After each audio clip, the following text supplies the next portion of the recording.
Hello, this is Dean Kernut, and welcome to the Alpha Exchange, where we explore topics in financial markets associated with managing risk, generating return, and the deployment of capital in the alternative investment industry.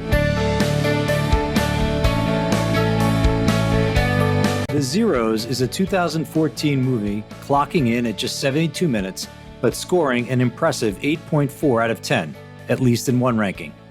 Like a fabulous bromance, 22 Jump Street, The Zeros celebrates its 10-year anniversary and somehow also escaped an Oscar nomination. Oh, the politics of the Academy. The Zeros was relevant in 2014 not just in the theater of movies, but also in the theater of markets as well. By the middle of that year, with Bernanke's forward guidance regime, the law of the land, vol buyers had learned their lessons.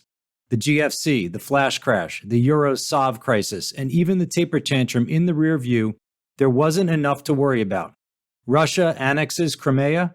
Good for a small pop in the VIX, but even this came and went. By mid-2014, the vol of nearly every asset class was on its back, registering near the 0 percentile.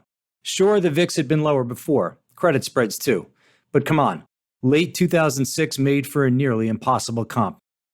Empowered by a self-fulfilling process of housing price appreciation and the leverage built around it, a signature aspect of the pre-GFC system was to push risk premia to unimaginably low levels. It's what generated the mark-to-market wealth to keep the charade going. But in contemplating the low vol of 2014, let's bring in three other asset classes: rates, FX, and commodities, shall we? In the Treasury market, the setup was one of not just low policy rates, but prices that still reflected the hard promise to keep them there.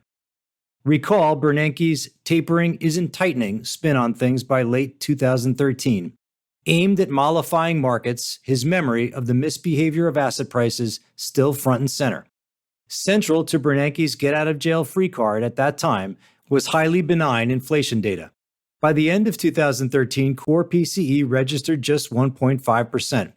You see, there's no rush, said the bearded gent, checking his Bloomberg screens in the process, wishing he could short the VXX. By mid-2014, the two-year had rallied back to around 35 basis points. The MOVE index was below 60. How about FX vol a decade ago? Here's another 0, percentile that is. The CVIX registered around 6. Remarkably, 3-month implied vol in the euro was just north of 5, headed below it a month later.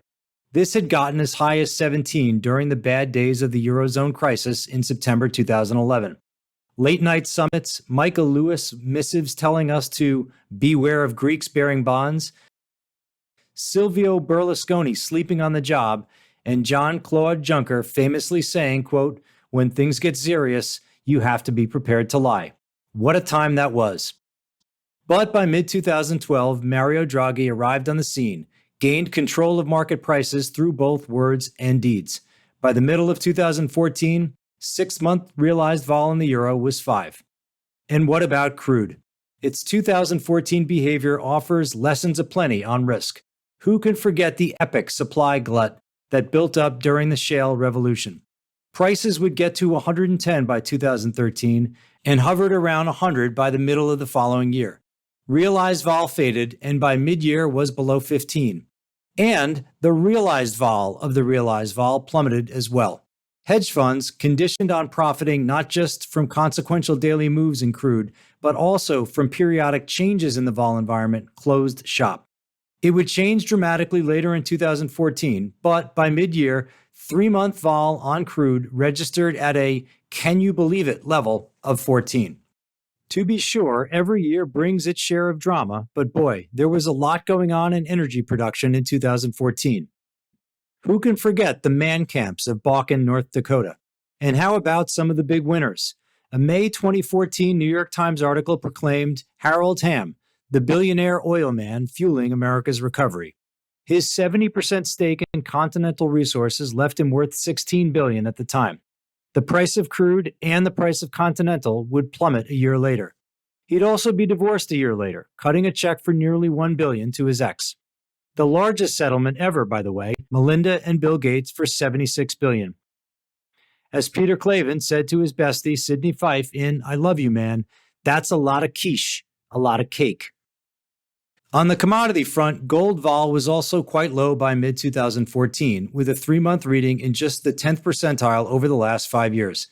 Did I mention that 3-month implied vol on live cattle was also in the 10th percentile at the same time? I do digress, but you can check it out yourself using the Bloomberg ticker IVOLCATT.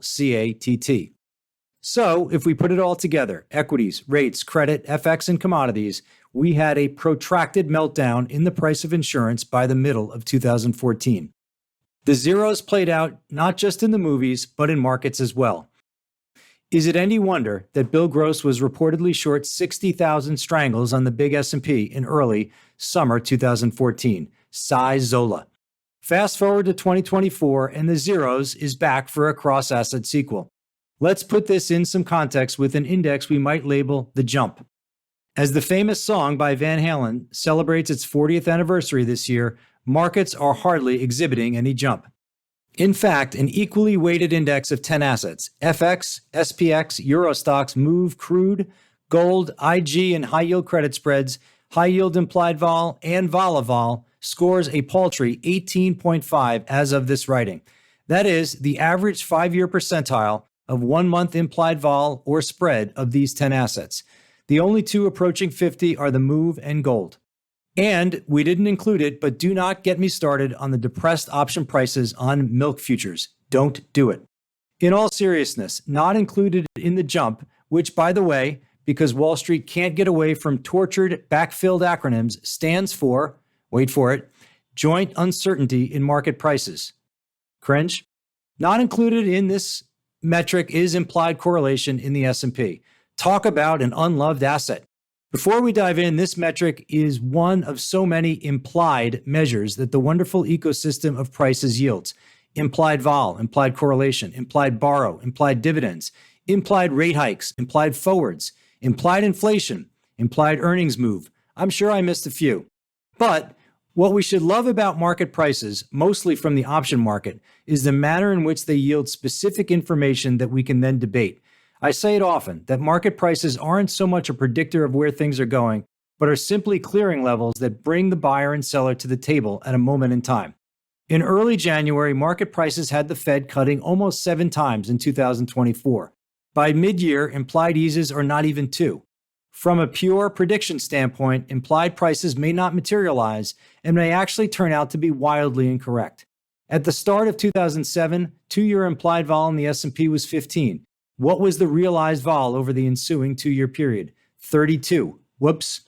In the same way that implied volatility is the filler that forces the modeled price of an option to equal the observed market price given the known variables, implied correlation connects the price of an index option to the price of the options on the single stocks within that index.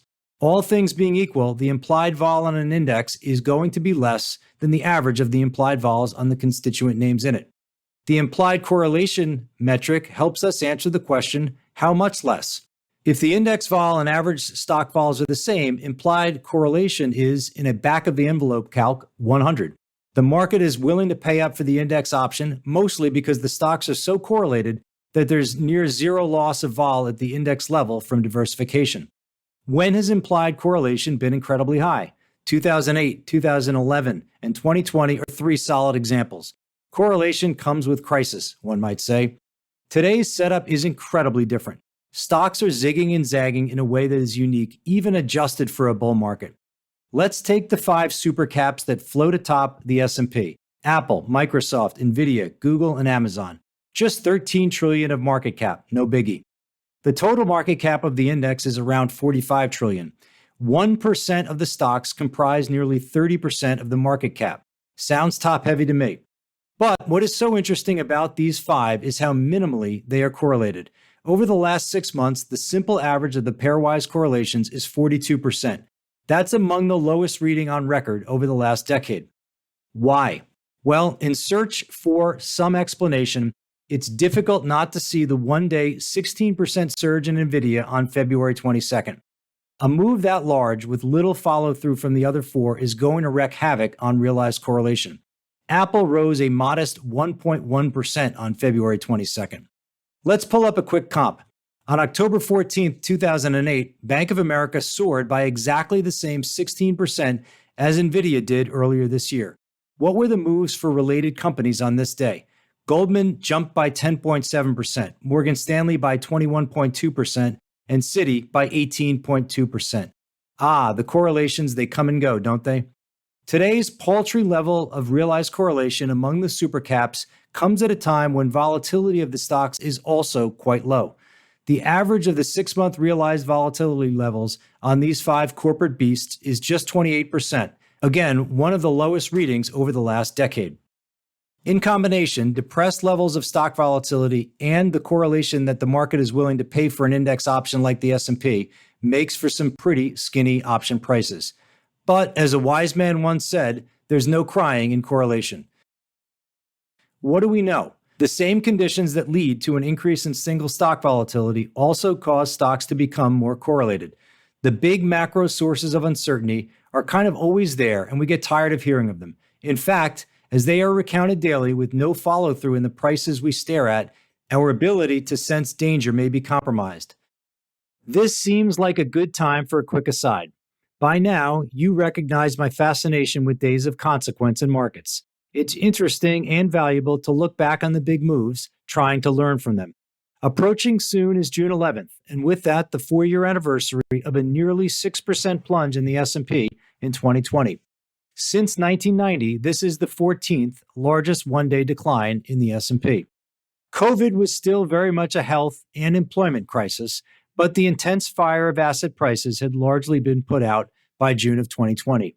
Outside of the GFC and pandemic crashes, there are only 3 larger one-day moves: the Southeast Asian FX crisis in 97, LTCM in 98, and the Eurozone sovereign crisis in 2011. I often say that vol has memory and vol mean reverts. On the memory front, we know that high vol periods cluster.